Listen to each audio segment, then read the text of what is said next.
So, good morning, everybody. Sorry for the delay. We had some technical issues with updating the Zoom, but finally, we are glad to have Professor Schäfer with us.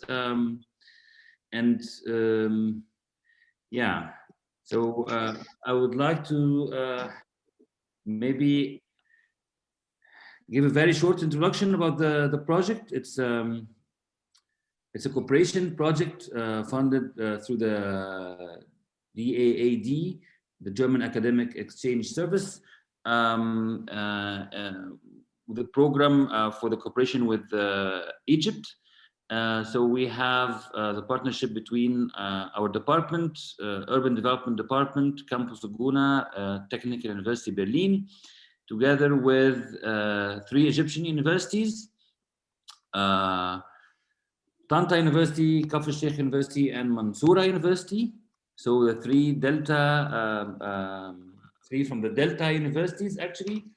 And the title of this project is Delta City Planning, Global Issues, Local Actions, Urban Planning Education in Delta, Interdisciplinary Practice-Oriented Approach for Local Regional Urban Development. Actually, the concept very briefly, as the Delta region in Egypt has its own specific characteristics with its own potentials and challenges, we thought probably it's important to work on adapting the capacities of the graduates from the planning departments to meet their context in Delta. And actually, that's why we had this, we thought about this cooperation with the several universities. And we are, in order to tackle this, we invited respected guests as speakers, whether from academia or from practice, to share with us their knowledge and their experience in this regards, trying at the end to reach some recommendations in this regards, trying to think and reach what kind of skills and capacities are needed for the graduates from planning and architecture departments to meet the expectations of the market and to reach the higher quality of urban context. So welcome everybody again. I can see we have 69 participants. So I guess we have all the participants with us. Some of the experts also are there. Professor Faisal, good morning, and Dr. Sarah Gouda and Taysir, I think, yeah. Dr. Heba Sliman, are you here? Yeah, she'll be here. She will see you. Okay, so Professor Schäfer, can you start by I can. the welcoming and then you will share your presentation? Yeah. So I will share it or? Yeah, okay, do it. Yeah. Thank you. Yeah, also from my side, hello and welcome to everyone. It's a pleasure to join this very exciting seminar. I like the topic, which was described already by Dr. Hassan, and I think the bridging the gap between education with a more theoretical approach and practice with the practical approach is something which is very important in any country. And so I'm happy that we can cooperate in this field and exchange experiences. We have already a long tradition working from our department. I mean, cooperating with Delta institutions in particular. I remember that many years ago we started already with Mansoura University. Schäfer has been a very, very frequent visitor of our university in Berlin and other universities in Germany. Okay, and we had other seminars in Mansoura itself. So I remember last December there was a seminar also in Mansoura, which I really like to think of. Okay, now I'm starting with my contribution. Yeah, Hassan? Maybe it's my fault. I should have presented Professor Schäfer. Actually, he is the study dean of Urban Development Department, Campus Uguna, and he's the founder dean of Campus Uguna. And he got his professorship in planning and building law and administration at TU Berlin. And actually, he worked as a dean for faculty 5, planning, building, and environment for TU Berlin for 21 years, from 1989 till 2010. Yeah, then as he mentioned, he has long years experience dealing with the MENA region through Wanako, Minajda, those networks. And yeah, so please, Professor Schäfer. Yeah, thank you very much, Hassan. I just like to add that beside my academic activities, I also have a private company since more than 30 years. In the moment, it's not so active because other things are more important for me. But in particular, in the time where I'm talking about now in my contribution, I was very active. It was a company with about 15 staff members, all graduated planners and architects. So I have experience also in the practical field of rural development in particular, and that's what I'm telling you a little bit about now. Okay, let's start with the first slide. The idea is to give an impression, an overview on the development strategies in rural areas in Germany. You see here the content overview. We will not go into any details now, it would take too much time. So we can start from the very beginning with some remarks on what is a rural area in Germany. There is an official definition. The German Federal Office for Building and Regional Planning located in Berlin, they say, okay, rural area is a spatial category and it's divided into rural areas with higher population density and rural districts of lower density, and it also faces the urbanized spaces as well as the agglomeration areas. So it's widespread in Germany, and I will show you a map on that, please. Next part.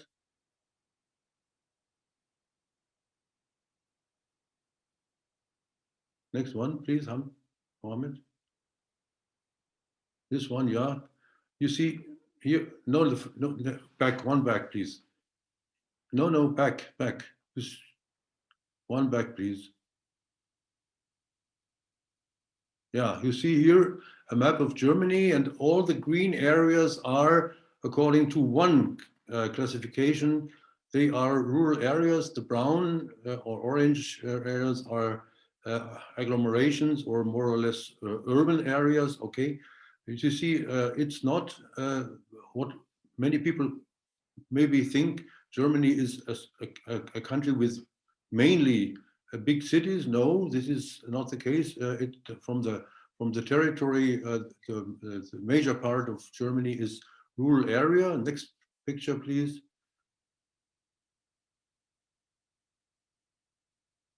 And here, another German map you see here.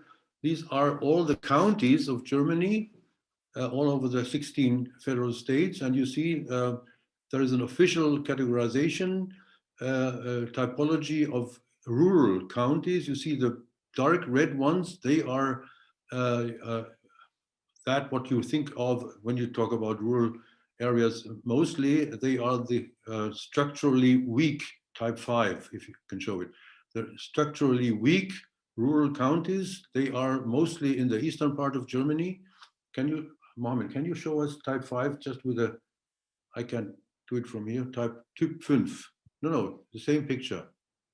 Typ 5 on the legend. On once again, the map once again. Yeah, this one? Yeah, this one. Yeah. And you see the legend and the type 5 on bottom of the.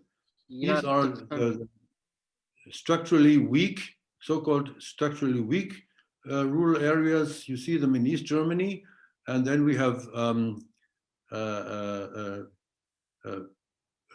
the blue ones. They are counties which are shrinking. You see them, they are spread over the middle of Germany. And so, but you see it's again, it's a majority of counties which are in a way categorized as rural areas. Next picture, please. Here you see the relation between territory, space, and number of inhabitants. You see the yellow one are the numbers of the percentages of inhabitants, and you see from left to right. On the left side, you see the very rural areas with good economic potentials, and then it goes to the right, the non-rural. And if you add the figures of the first three classes from the left, it's 10 or 11, then 16, that's together 27, and another 14, it's 40. So you can see around 40% of the whole population of Germany, some 85 or something like million people, they are living in different versions of rural areas. Okay, this was an overview on the situation from the category rural area. Let's go back, Hamdi, please, to the first page again. There is another, or the second one, there is another definition which I want to show you. Back, once again, back, back, back. Yeah, that was it. Okay. No, next, the next one.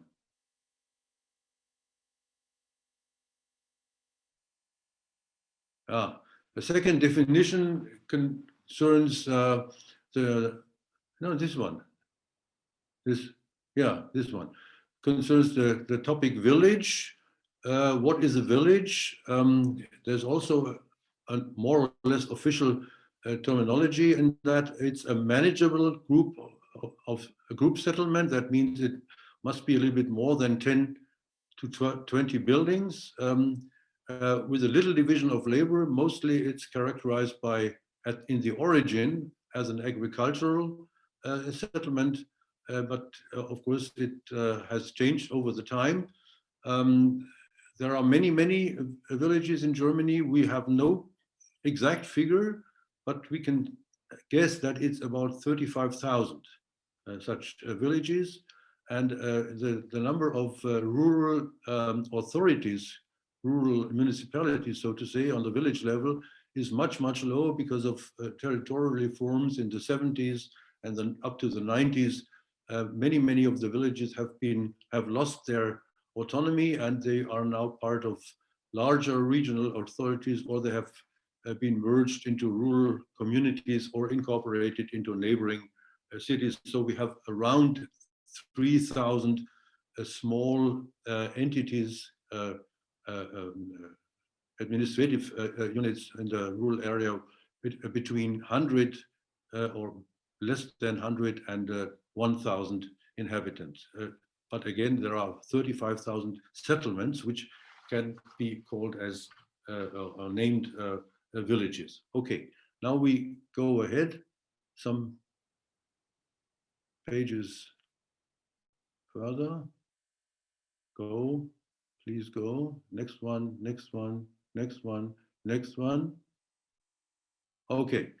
Now, what happened in, one back, please. This one, yes. Okay, looking back a little bit into history, one can see that in the last centuries, there have been already several approaches of strategies to develop the rural areas. In the 18th century, for example, we have a lot of village foundations. The German word, it's a French origin word, is Peuplierung, bringing people into the country. That was done in several German states, in particular in East Germany and Prussia, the Kingdom of Prussia at that time.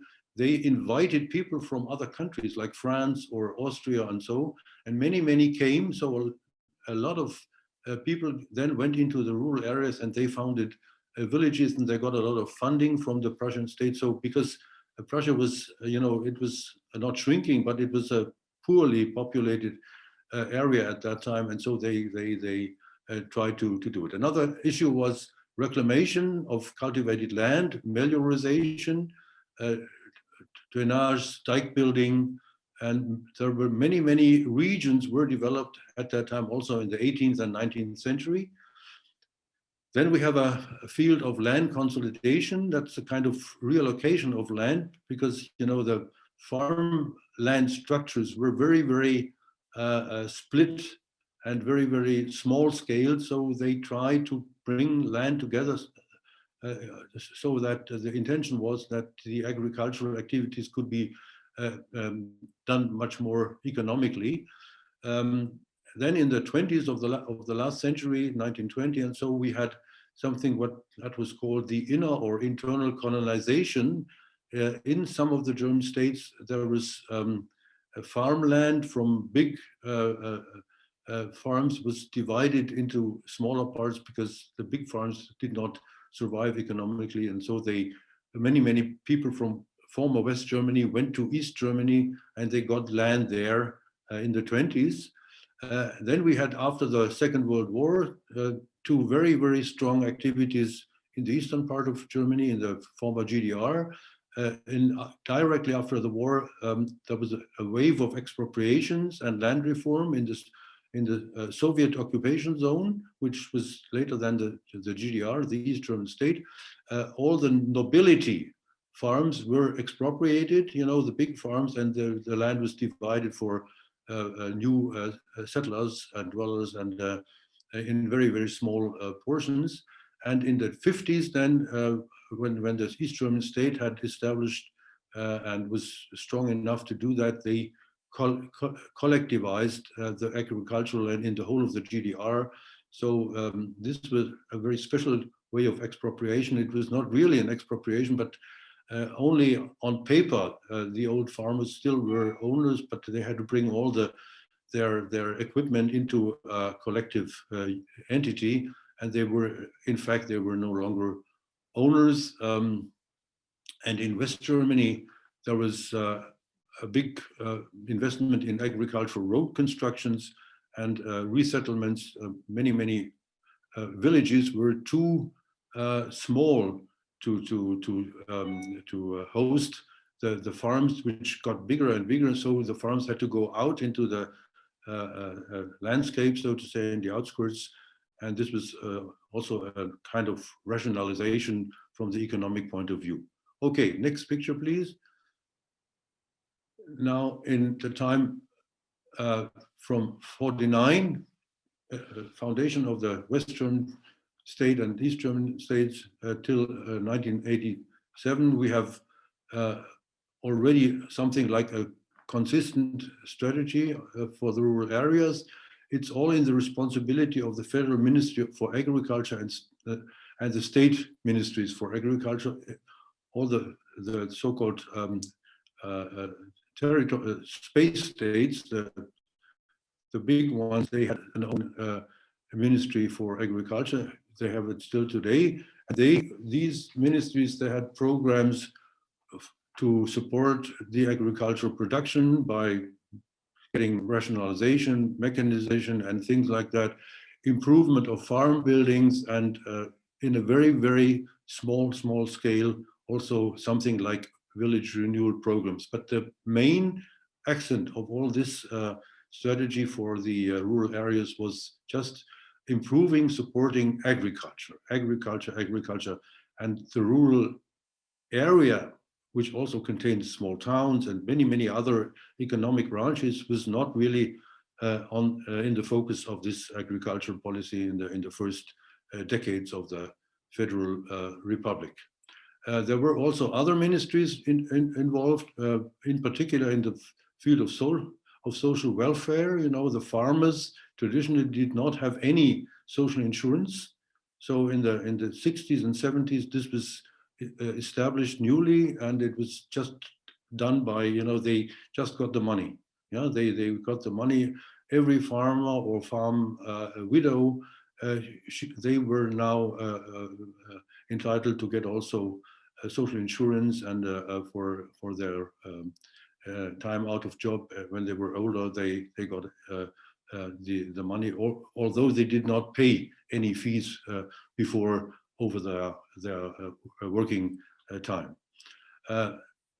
And at the end of this period, beginning in the middle of the 80s of the last century, there was also village renewal, and village development was in a way identified as a new urban planning task, and the urban development programs, not of the Ministry of Agriculture, but of the Ministry of Housing, Construction and Planning and Spatial Development, they were opened also for small settlements, for villages and small towns. This began at the end of the 1980s and the beginning of the 1990s. Okay, now we come to this period.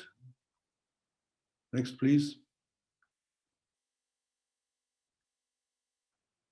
Okay, the first step to do this was something which it's now a long time ago, but I think it's still interesting for other countries who might learn from German experiences. We have in Germany, since the early 70s, we have a special program for urban model projects, and there is an annual budget granted by the Federal Ministry of Building and Housing for experimental housing and urban development. And in this into this program, the topic urban village renewal was included the first time in 1987. This was a fundamental step towards a reorientation of rural development policy in Germany, because this program was not focusing on the agricultural aspects of the rural areas, but on all aspects of rural development. Okay, the procedural elements for the model project were, as you can see them there, a topic for such experimental projects and model project normally is announced by the ministry, and they call for interest. Then they get applications from the municipalities, so it's all voluntarily done. Then these applications are reviewed by external experts. There is a decision by the ministry at the end, of course, always in cooperation with the town and village associations of the different German states. And then they, from the ministerial side, they select an accompanying research group after a tender by after a tender in that field. And this was the procedure that I was undergoing with my private company. So I got this first experimental or model project in the field of urban village development in 1987. The financing of all this is limited. It's not a full funding. The federal ministry finances or funds only the so-called research-related additional expenditure, which, for example, could be additional costs for participation, or for solar energy technology, or for improving the construction situation of the buildings in the village, or things like that. But it's not a full funding. The villages and the authorities have to care about the funding with other sources, and they find something, and of course they have own tax sources also. Okay, and the duration of these model projects, it's a very important issue. It's at least in the first decades, it was not less than 3 years, because you cannot do this just within 2, 3, 4, 5 months or so, or even 1 year is not enough. So you need time to observe the procedures and to come up with the results and with the conclusions and recommendations from these experiences. So this was the system with which the village renewal and village development activity started at the end of the 80s. Next, please.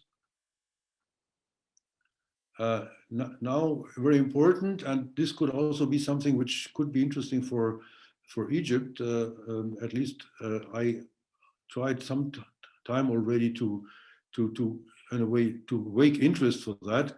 What was the task of the accompanying research group? This is still today the same in all these research activities of this special program of the Federal Ministry. This was done then by my company, so I can really tell you what happened there.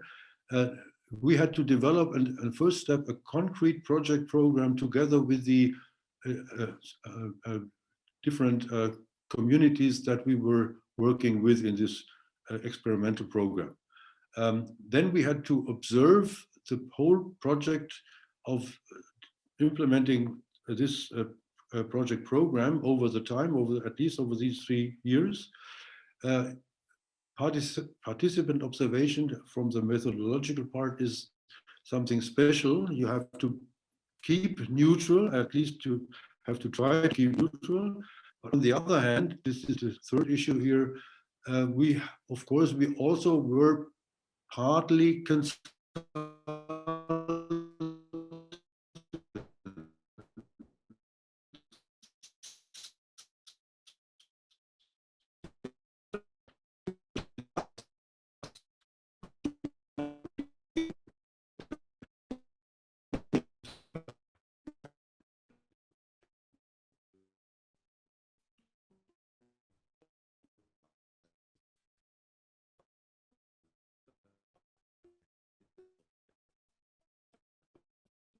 Professor Schäfer, we can't hear you. And interim results together with representatives of the villages. And at the end, of course, there was a long report on results. And what is also important in this program, we were expected to be active also in follow-up activities, for example, to write publications, to organize or to contribute to conferences, transfer events, and. So a very complex activity. And of course, the idea is that one gains experiences from real life projects, from real life procedures, developments, but organized and observed by professionals who also have a strict methodological approach and who are in a way researchers combined with also with activities in the field of consultation. Okay, next please. What were the villages?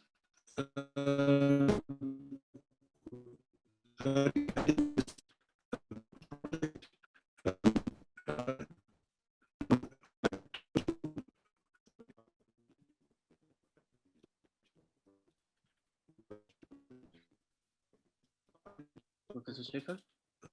Professor Schäfer? Professor Schäfer, the voice, the audio has a problem. Hello? He cannot hear us.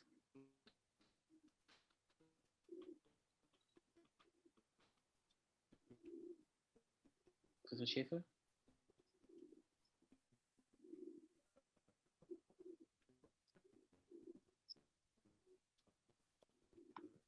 Hello, Professor Schäfer?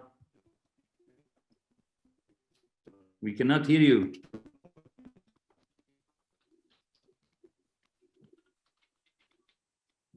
We cannot hear you.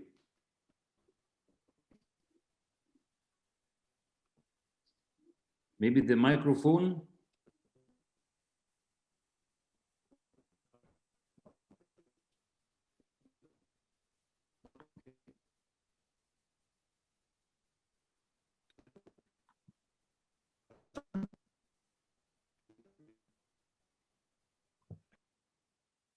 I think it's the one issue.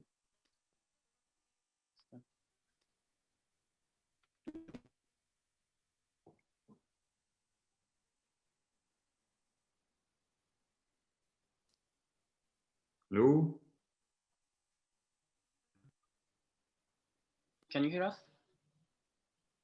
I think it's microphone issue because the camera. Yes, yes. Just maybe touch the microphone and maybe it's the microphone device on your laptop.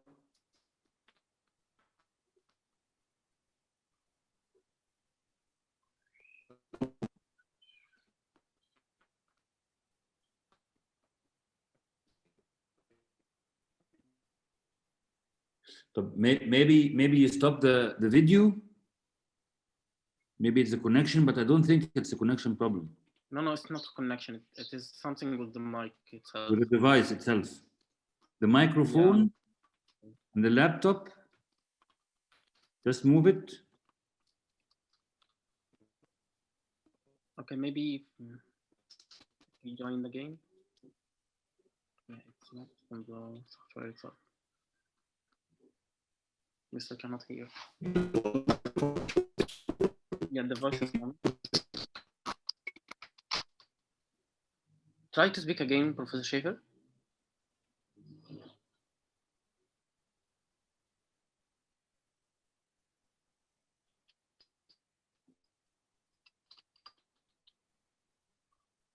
I'm calling you.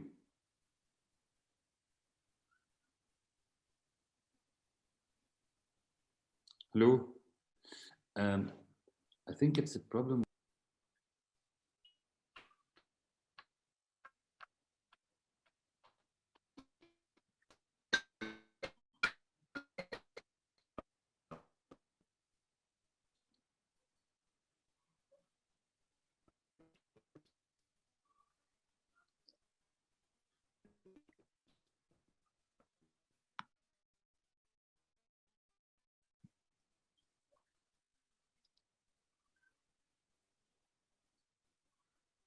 Stand up.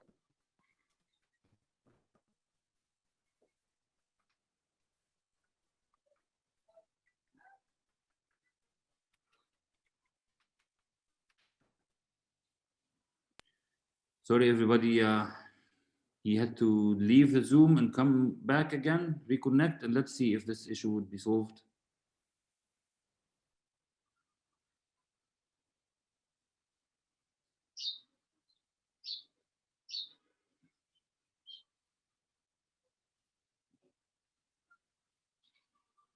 Yeah.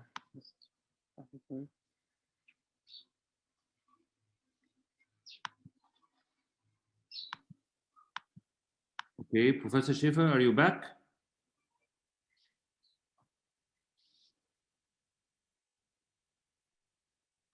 Hello? Yes, we can see you, but you are muted. 1 second. Unmute yourself, please. Hello? Yes, It's back again. it works. Yeah, I could not hear you also. That was the problem. Okay. Yeah, great. Okay. I'm very sorry for that, but okay. We are going on with the typology, type 1, villages with a focus on securing and improving the central structure of small municipalities in rural areas. So there are smaller villages and larger villages, and so these are the larger ones who have a function, kind of small regional provision of infrastructure and you know, a shopping center or whatever. So we had 8 villages of that type in four of the federal states. The second type was villages with a focus on strengthening and securing the tourism functions. We had 5 villages in 2 federal states with that. Type 3 was focused on securing and developing rural residential locations in densely populated areas. These were 9 villages near to bigger cities and which were used over the time as residential locations for people coming from the cities and migrating, so to say, to the villages. And type 4 was a focus on stabilizing declining trends in remote locations with unfavorable economic structures, these kind of peripheric situations. we call them from our side as research group, we call them at the first round, we call them shrinking villages, but we were not allowed to use this term. The ministry said, no, there is no shrinking in Germany, at least we cannot name it like that. And so it was called like this here, declining trends in remote locations with unfavorable economic structures. Okay, I show you, next slide, please, a map. I have only the map of old West Germany. And you see here, this is 21 West German, 19 model projects in West Germany. You see the dark green areas, they are in a way the typical rural, the peripheric areas, and the blue ones, which are in the west of Germany and in the south, in the middle. This is North Rhine-Westphalia with a lot of villages in the direct neighborhood of cities, of towns, but which still are villages, and they belong also in a certain sense to the system of rural areas in Germany. So all the federal states were involved, and we had then later, we had another 12 model projects in East Germany with the same structure and the same typology, but I don't have a map on that. Next picture, please. Now, how did this work of urban development and urban renewal in the villages work? You see here in a short way the system. The legal basis for planning and land law was the federal code for building, the BauGB. There is a special part for urban redevelopment in the sections 137 following.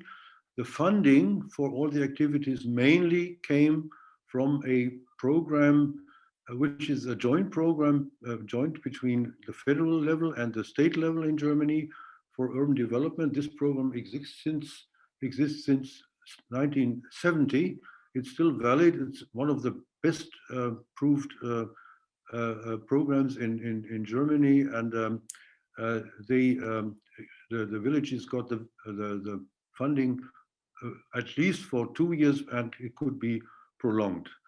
The ministries responsible for the definition of the funding and for the approval of the funding were mainly the ministries of construction of the federal state. So you see, it's no longer the Ministry of Agriculture who is conducting this funding and these activities, but the ministries of construction, which are not only relevant for rural areas, but also for the urban areas. No, go back, please, to this. No, it's not too far.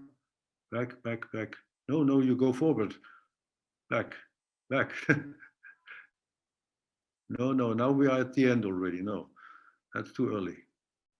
No, next. Back.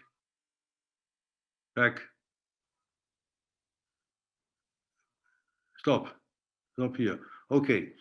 And the procedure conducted or regulated by the federal law, which had to be applied in the concrete cases, you see on the last bullet point on this slide here, the municipalities had to apply. This was mentioned already. They were selected for funding by the respective federal state. They got an approval and payment of federal and state subsidies by the federal state, and at the end, the implementation process of the measures is controlled by the federal state. So you see, it's a decentralized situation. The federation itself, the whole state of Germany, is only in a very limited way involved. The main supervision and funding activities are done by the federal states. This would be in in Egypt, this would mean maybe the governorates, but maybe also the regions, which are larger than the governorates, but you don't have this structure. And the financing structure of the renewal measures is a joint structure of 3/3, 1/3 of the money which is needed for a project has to be given by the municipality, by the village itself. 1/3 is given by the federal state, and 1/3 is given by the national federal ministry on the national level. So it's clear from the very beginning that all three parties, all three levels are involved. They all are, of course, then interested that something positive comes out at the end, and they invest their own money to a certain degree. And this is a very good system which brings things together. But of course, it can happen that over the years, maybe the municipality is not able to finance the 1/3 in one of the years, then maybe the whole thing has to be stopped. There is a break in the procedure. This happens relatively often, but of course it's a consequence of the system. Okay, next picture, please. And now, what are the principles and the requirement criteria for urban renewal measures which were developed at the end of the 80s and the beginning of the 90s in Germany with this model project family? First principle or first criterion is there must be something like structural or functional deficiencies or deficits in the given village situation. Without this, of course, there is no need for urban or village renewal or development. That's quite clear. And there is a kind of list of such deficiencies which can easily be checked in reality when you make the first study on the situation in the village. Then a very important issue is there has to be an area reference. It's not about single buildings or single open spaces or single elements of the landscape within or around the village. There has been always an area reference so that you come to what is the next issue, to an integral approach. The buildings maybe have to be improved, but this has to be done for other reasons, for the development of the whole of the village, not only for the situation of the building alone. Another very important issue that the municipalities, the village administrations are obliged to coordinate all stakeholders which are relevant for the project and which might be also entities who fund or who contribute to the funding of the project. This is not so easy because there is a lot of other administrative units outside the village municipality, and they have money or they have competencies, for example, in the field of roads, in the field of water or whatever. So this has to be coordinated. This is one of the main management tasks of this urban renewal activities. Then, of course, the whole thing must be in public interest. This has to be decided by the local council. And for last issue, it must be clear that all this can be done and realized and implemented in a certain time frame. In the German law, it's called there must be a certain speed of realization, but this is a very open category. In reality, it's not months or only a few years. In many cases, these urban renewal procedures and projects need more than 3, 4, 5 years in the village field. In the field of towns and cities, we have cases where we have more than 8, 9, 10 years of realization, and this is okay also because things need that time. But in the villages, of course, it's easier and it's quicker to realize. Okay, and there is a special obligation to use the instruments of the special urban development law according to the Federal Code of Construction. This concerns mainly the preparation of the planning for this project. There must be intensive area studies, there must be participation, there must be consultation. It concerns tools, legal tools and instruments of securing the renewal targets, a very strict net of legal tools which are applied, or which have to be applied on the areas of urban renewal, both in the villages and in the towns. And at least in certain cases, the increase of the value of the properties of the real estate in the renewal area is taken away at the end from, or by the authority, by the local authority, to refinance the measures that have been done. So the private owners do not get this increase of value privately in their own property, but they have to give it to the community for refinancing the measures. A very strong rule, which was, of course, you can imagine that when the legislation came up with this new rule, that was a real political conflict.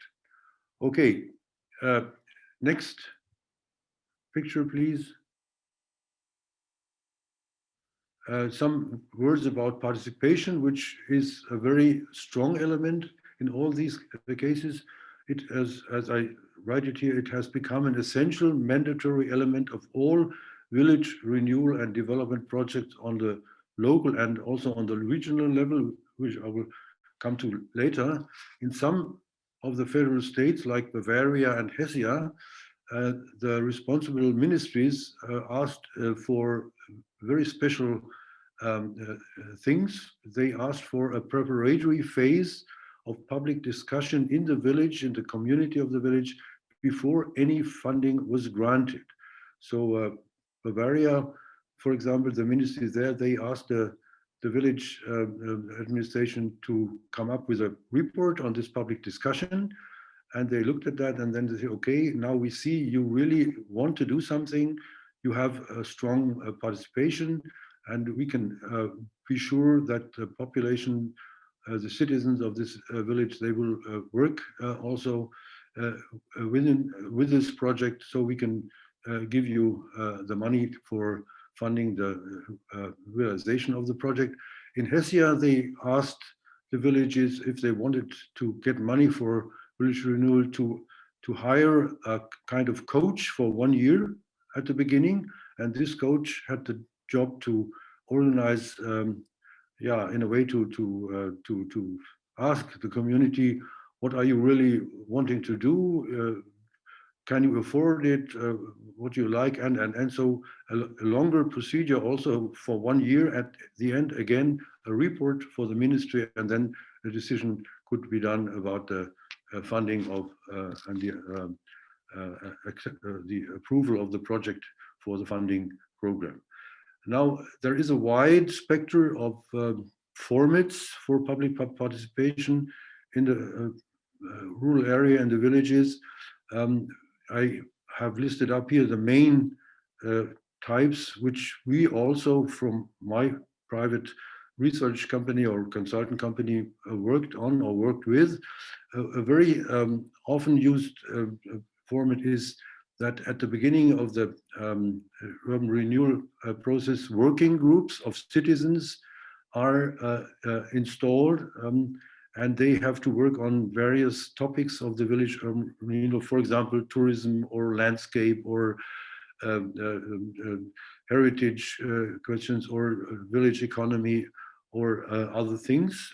And they are acting not weekly, but maybe monthly, and they bring their results to the city or to the village council and to the village administration as proposals.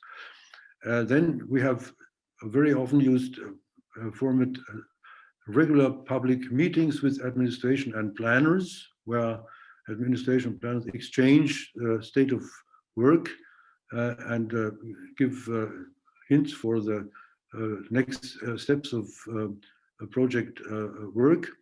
Then very interesting and successful in many cases, participation and involvement of local schools, asking the children in the schools for their ideas and proposals. This is something which we have done very often, and partly there are amazing results with that tool. Then, of course, presentations and exhibitions of interim results of planning. In the 90s, there was no IT technology available, so we did that more or less offline, but now we can do such things also online. Very not very frequently done, but very successful in those cases when it was done, was that a delegation of the village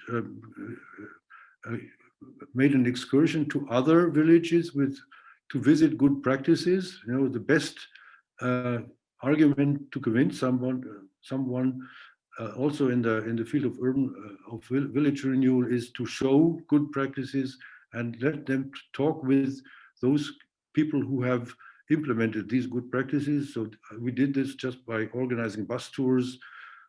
Parts of the elected council, they went there. And last but not least, in most of the German federal states, there are so-called academies for the rural regions, rural academies, and they offer courses for capacity building, in particular for elected council members. And so in some of these states, it's usual that at the beginning of such a renewal activity, a delegation of elected council members, maybe the committee for village development or whoever, they go to such a rural academy and they have a weekend course or maybe 2-3 weekend courses on question of how to organize a rural and village renewal by such a capacity building. Okay, next page, please.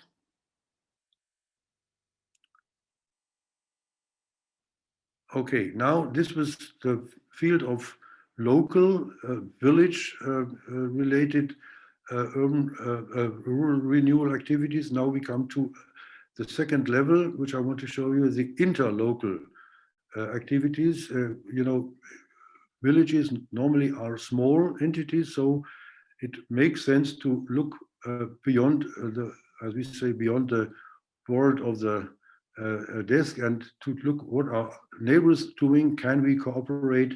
Can we come to joint activities and so on? So again, at the beginning of the 90s, this idea came up and it was again organized the first time in model projects.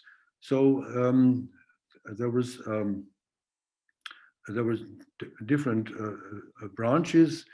The Federal Ministry for Spatial Planning and Housing and Building started a project with 8 models, which was called Integration of Urban Design and Planning Activities in Interlocal Corporations.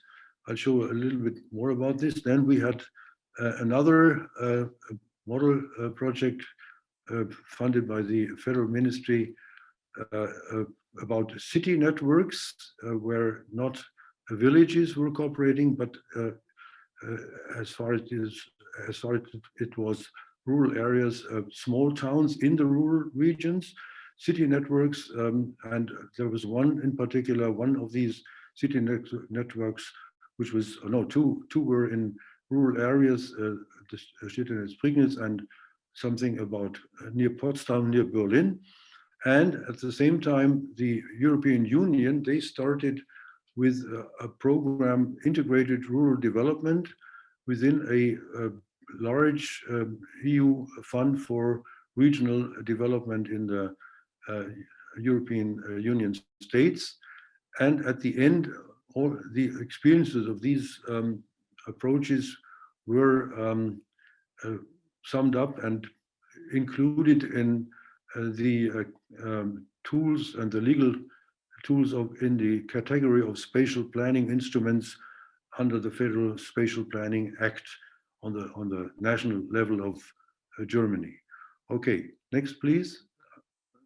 I'll show you, this is a map of the first example with these 8 interlocal activities. You see here, it's now a map of the whole of Germany. It was in the 90s after the reunification. You see a number, the majority of these activities was in the East German field, from the north to the south, and in the western parts of Germany there were only two, one in the north and the coast of the North Sea, and one in the very west, in the southwest, near the borders to France and Luxembourg. Okay, next picture, please.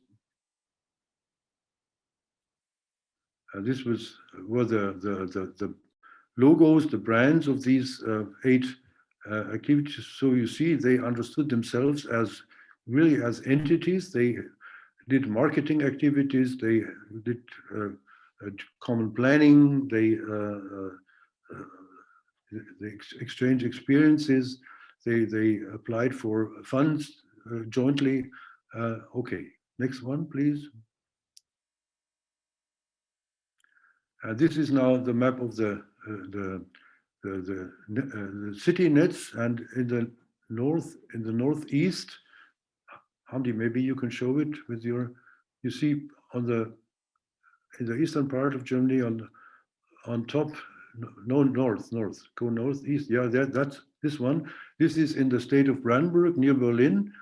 This was also the research also was done by my company. We had 6 small towns in this region, and they cooperated over more than 6 years together. They prolonged voluntarily their cooperation when the public funding was ended. And they, for example, they decided in this cooperation about who gets in this small region the hospital. There could be only one hospital, quite clear. Who gets the high school?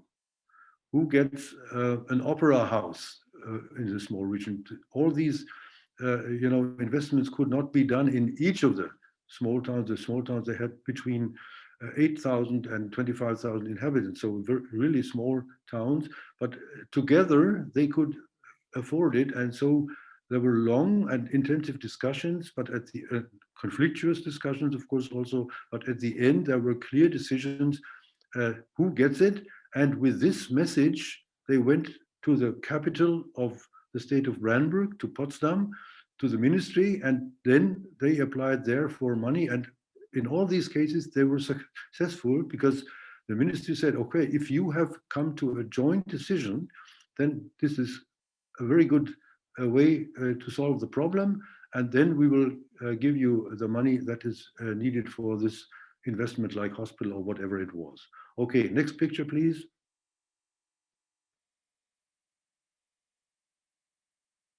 This is now on the bottom right. You see Potsdam. This is the neighbor town of Berlin, and you see a number of villages around here. There is a lot of lakes, and this was another project in the rural area. Some 7 small villages together with a small town, Werder, in the middle of the bottom part.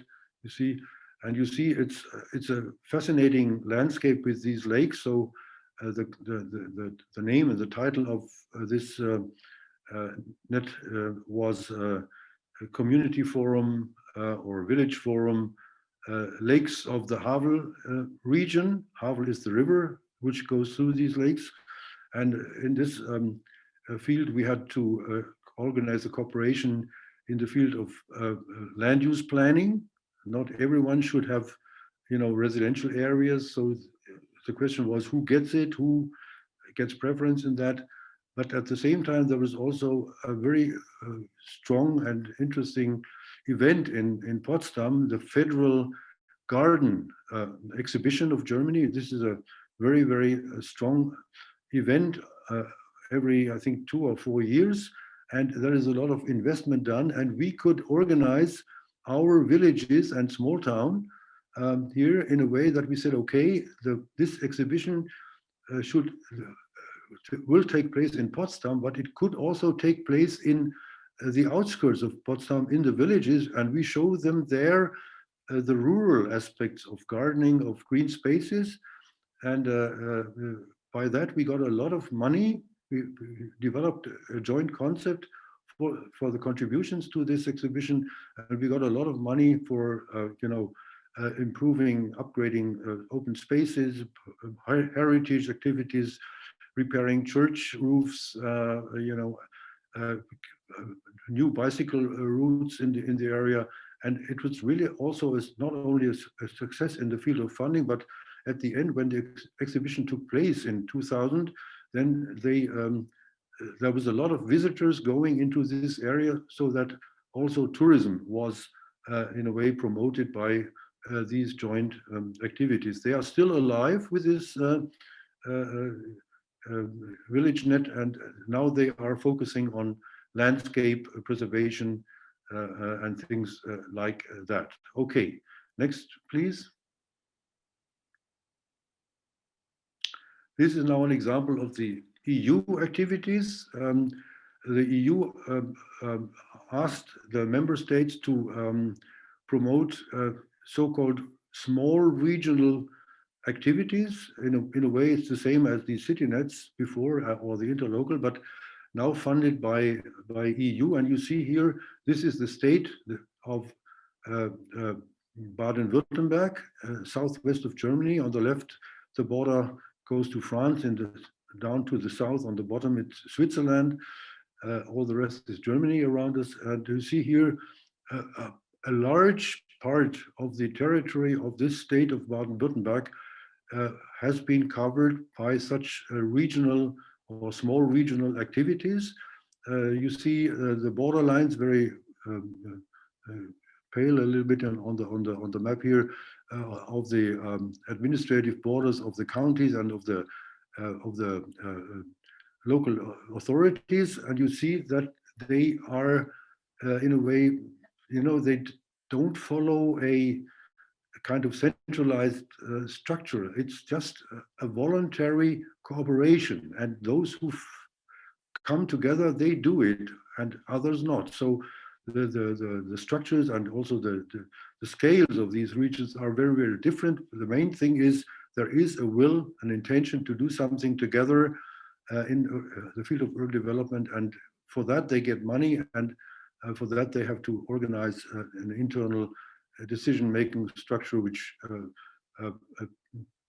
gives a good chance to all of those who are participating and involved in such a small regional activity. Next, please.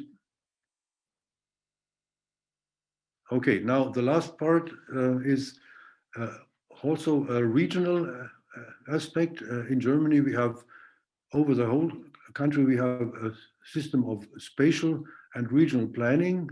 This is done by the member states, by the 16 states. And on the state level itself, it's called spatial planning. And on the level within the federal states, it's the regions. We have, in all these states, we have regions, and they produce a regional planning and regional development programs. This level has a very strong impact on the rural areas development in positive and also in a more, not negative, but restrictive sense. In particular, the equipment of the towns and villages within the regions in a federal state with public infrastructure like schools, like hospitals, like universities, public authorities, and other things are determined by this regional planning. And there are different stages of so-called central places or central towns. Medium-sized towns, they have to play the role of medium centers. They are defined in the spatial plans. There's also the small towns.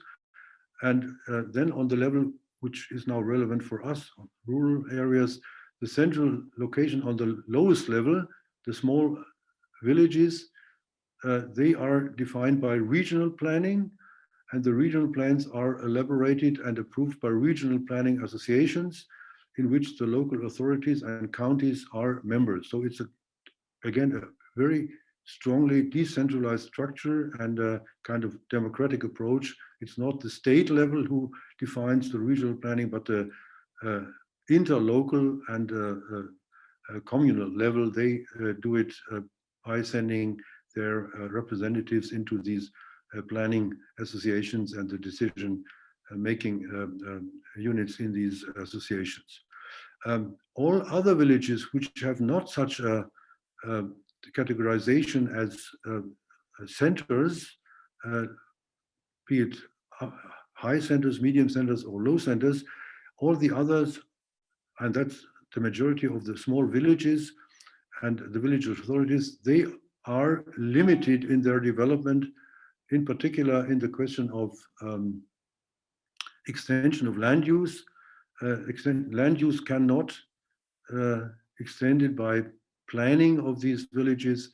It's limited only on the needs of the existing population. So, for example, if there is a village growing with some, let me say, 10 persons per year, then maybe there could be a new residential area for this need, 10 persons. That might be 2, 3, 4 buildings, but not more. So it's a strict limitation, and this is also something which is in a way supporting rural development, because it avoids a wide spread of potentials, and it helps focusing and concentrating on compact settlement structures. Okay, next picture, please. So here you see the state of Brandenburg. You see in the different colors, you see the counties in this state of Brandenburg, and you see billet points there, and the big ones are the higher centers, which are only a few. It's only in the state of Brandenburg only 3 from west to east. You know, you see city of Brandenburg, the city of Potsdam, and at the border to Poland on the right, you see the city of Frankfurt-Oder. In the middle is Berlin, which is not part of this state. And then you see smaller billets, and they are the medium centers in the rural areas. And below that, not on this map here, are the low centers, which are then within these counties and which have only the basic needs, and all the rest of the villages has no such function in the regional plan. Okay, next picture, please. Okay, as I mentioned, all these activities, as far as the model projects are concerned, had to be brought into kind of conclusions and recommendations. Here you see the cover page of one of the books that we produced as a guideline with all the experiences about the village renewal in the first years. I can say it's still valid, although a number of years has passed now, but you still can use it as a guideline for the village renewal in all the states of Germany. The basic principles and the basic proposals are still okay. Okay, that's from my side. Once again, 3 levels.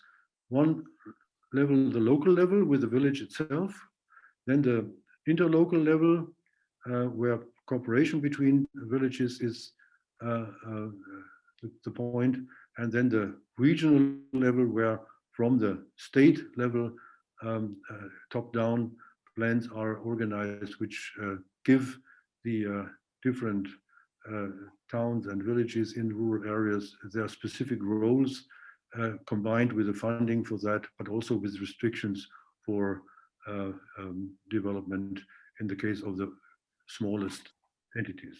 So that's from my side. I thank you very much for your attention. Thank you.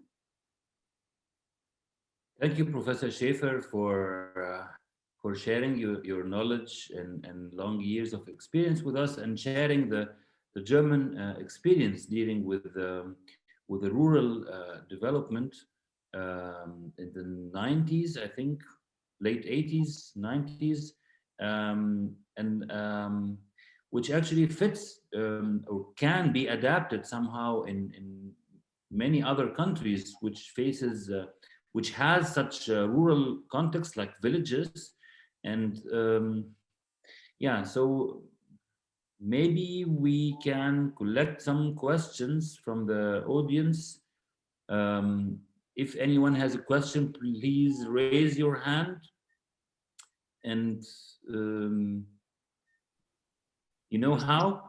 Amina's raised her hand before, so she wanted to talk. Amina from TU Berlin. Amina? Amina, yeah, Tut mir leid. she's here. Amina?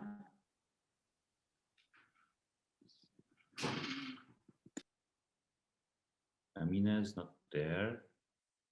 Who else has questions? حد عنده أسئلة؟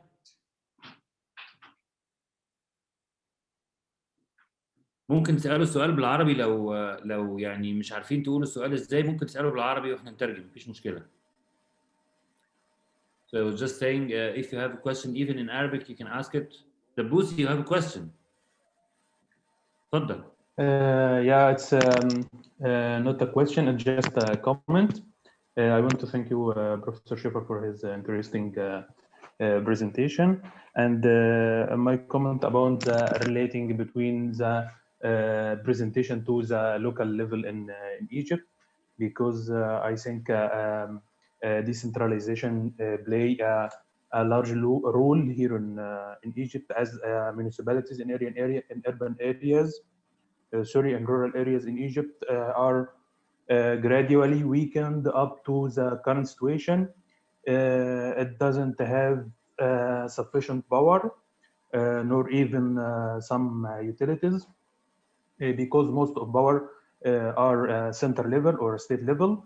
Also, the municipalities have a very limited budget, and the role of the elected local council is very small. It have been weakened against the public policies. So consequently, community participation are shrink and loyalty shrink as well. I think in January 2020, they make a new law for local municipalities in Egypt. So I hope it can help in this problem. But the vision of the Germany municipalities and rural development is very helpful in our situation. Thank you. Yeah, Hassan, may I? Yes, please. Yeah, well, I thank you very much for your remark. Of course, I know that the situation in Egypt is very different, in particular in these fields that you have mentioned. But what could be in a way the message from the German example is, and that's why I stressed on these model projects, at the very beginning of this new period. Why not just try? Yeah, this is. I told this also to HPLC. Okay, no problem. Okay. What one could do, even in a situation like Egypt, find partners in the field of the rural reality, which are interested to do something in that direction. Yeah, and for example, we had in the first, what we call the family of model project in West Germany at the beginning, we had some examples of these remote villages. And they were so remote that it took me, as a German, half a day to find the village. Yeah? It was really absolutely strange and crazy, Together with one of my employees, we went to the state of Hesse, and we could not find that village. It was so remote, so small, and they were only about some 50 inhabitants there. after 3 years, this was one of our top successes, you know, because they had started with this new idea that they could apply for some money if they would do something, yeah, if they would build up participation, come up with some ideas, yeah, and they had, the funny thing was there was one lady, she had built an old farm she had bought an old farm building which had to be repaired, and she needed money for that. And then I asked her, what are you doing there? Yeah, I will make something like not a hospital, but a home for elderly people who need rehabilitation, things like that. We from the research group, accompanying research, we said, okay, we think that's a good idea. We asked the ministry to give the money, they gave it, and she really started that. At the end, the whole village were activated. And this is an experience which is not the only case. We have a number of cases. And so at the end, we said, okay, one of the results of this experience was that you need only 1-2 figures, not figures in the sense of numbers, but persons who want to do something, and then enable them, give them the chance. And of course, there must be a framing, there must be consultant, but okay, I think this could be something. If you find villages in your Delta region or wherever you want to do something like that, who are interested in doing something, then find a way and make it an experiment. Even if there is no such experimental program from the national level existing in Egypt. But by the way, this would be a good idea in my eyes to install something like that, yeah, so that you give incentives from a national level, and then they can do it autonomously down on the ground of the local entity. Okay. Yeah, I think all. There is another comment from Professor Ahmed Al-Kholi. Okay. Thank you, Dr. Hassan. Thank you, Professor Schäfer. I just want to emphasize that you mentioned a word in your presentation, which was about decision-making in a democratic fashion, which is not the case in Egypt. And the projects of village planning villages in the Delta and other areas in Upper Egypt, participation was not a mean for decision-making, rather was kind of an end in itself. And the process of selecting or doing a stakeholder analysis to know who is interested in improving the situation and who is whose interest is to keep the status quo was not done in something like this, because it just that we had some people came and sit and that's it. And the participation didn't move from sharing ideas and resources into enabling and empowering people. And that takes me to the other point that you just mentioned, that you can do something at the grassroots. We go back to the legislation governing the non-government organizations and financing these non-government organizations. That's a major issue. So I think the major impediment to draw lessons from the German experience and applied in Egypt, I think it's a political issue. Thanks. Thank you very much. Thanks, Professor Al-Kholi. Professor Schäfer, maybe short comment back?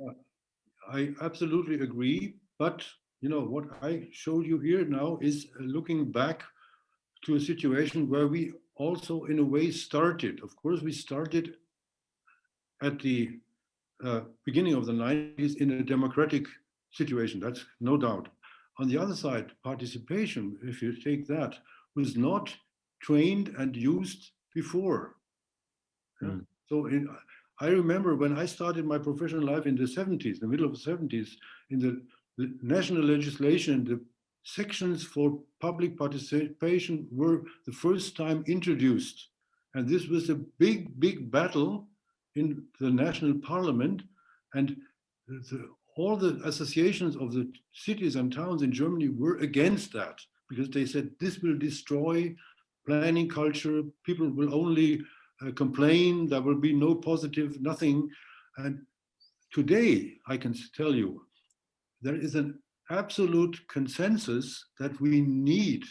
We means the local authorities, the planners themselves, of course, also the public, also, but even the hardcore people in the local administration, they say we need it, because without participation, we don't get appropriate information. This is a very low level of benefit, but also stakeholder analysis can be done much easier if you have participation and if you see the conflicts in the scenery of the locality. And so for what I want to say is just find something.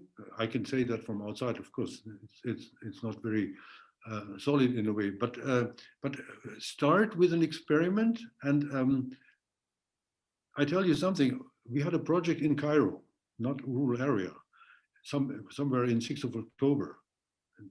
And we had a presentation of the project of our students. The results were presented. It was Ramadan time. There was a big tent in the area. It's a new town area. And we had 60 participants. We invited the community, whoever it was. 60 people came. We had a 3 hours discussion with them. Yeah. And it was absolutely, I could not understand the single words, but I could follow the discussion. It was all Arabic, of course. But I never had expected, and also not really experienced, such a disciplined and discussion with so many good arguments, so that I was really surprised. And people were constructive. They were not destructive. It was not just a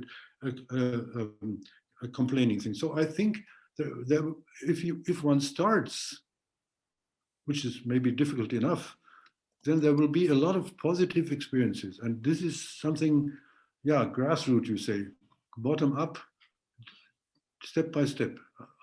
Other ways will not work. We cannot put it top down. Yeah. Thanks, Professor Schäfer. Okay, Professor Faisal has also a comment. Actually, before Professor Faisal, you say your comment, we will have like another rounds of discussion. I mean, Professor Khoury is presenting with us today.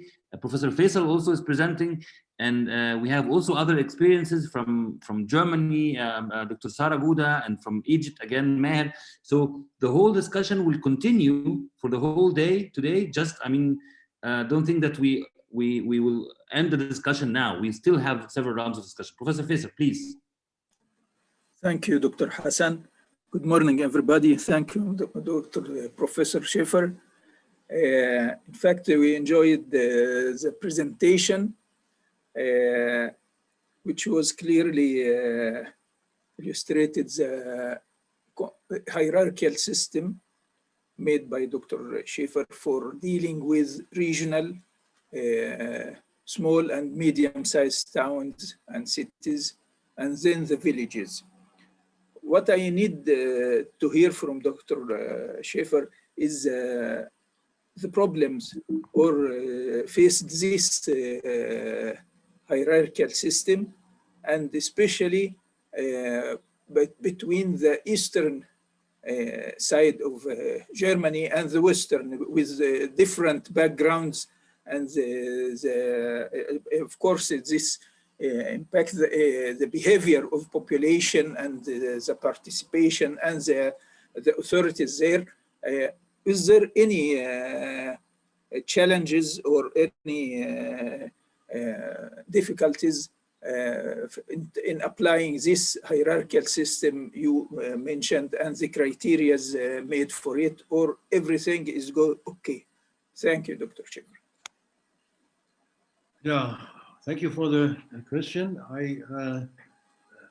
I would say, okay, at the beginning and the early 90s, of course, there were big differences between, in particular, the mentality, the habit, and the understanding of the villages and the towns and the cities administrations in West and East Germany. The main thing was then to, well, we conducted, and at that time as a private company, we conducted seminars at the weekends for the elected council members to explain them what the new system of the capitalistic economy means for local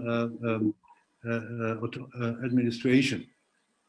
Because they were used to think in terms of top-down commands and things like that. So this was, but today I think, after a few years only, the situation had changed essentially, and they got used and trained in the new system. So from this point of view, I don't see any remarkable differences for that. You could even say that after some few years, the decision-making procedures in East Germany were much slimmer and faster than in West Germany. They came much faster to results than the West Germans. We could measure that in years or months of decision-making procedures in many cases. And now the question of the hierarchical system, of course, this is a system which also has a lot of tensions and conflicts. For example, let's take just the lower level, the question who will be, which of the villages in a given area or a given region will be the low level central villages, which have still a minimum of public infrastructure, or also private infrastructure, like a medical doctor, like a pharmacy, like a small shopping center and things like that, and the others who don't have this or who will not get it. Of course, there are tensions, but this is in a way covered, this problem, by the organization of the regional planning associations. They are in most of the German states, they are not top-down entities, but they are units or entities which are composed by representatives of the local level, the villages and local authorities, and the counties. And they have an assembly, a plenary, so to say, like an elected council, and they have a board, and so internally they can act democratically and decentralized. Okay, but of course, still the conflict, if there are 10 villages in such a region or in a county, maybe only one of them gets the public infrastructural equipment, then there will be conflict because 9 others also maybe want to have it, and a decision must be made because resources are limited. So this is quite clear, but the system is decentral on a regional level, again, decentralized because the decision makers are representatives of the entities on the bottom of the local administrations and of the counties, and that's in a way a solution. Of course, decisions have been made clear, and maybe not everyone is happy afterwards, but that's a way to at least to reduce the problem, and people can in a way live with it. So there are always big debates also in the media when such decisions are coming up, but at the end it works. Thanks, Professor Schäfer. Actually, we are a bit out of time. We 24 minutes late, so unfortunately we have to skip the coffee break. And instead of I prepared a comment on Professor Schäfer's talk, but actually I would just mention 4 or 5 keywords. So decentralization, laws, local level, refinancing measures, financial resources through joint planning, maybe top down, bottom up, mix. So yeah, I'm sure we will continue this discussion later on with the other sessions. And now we have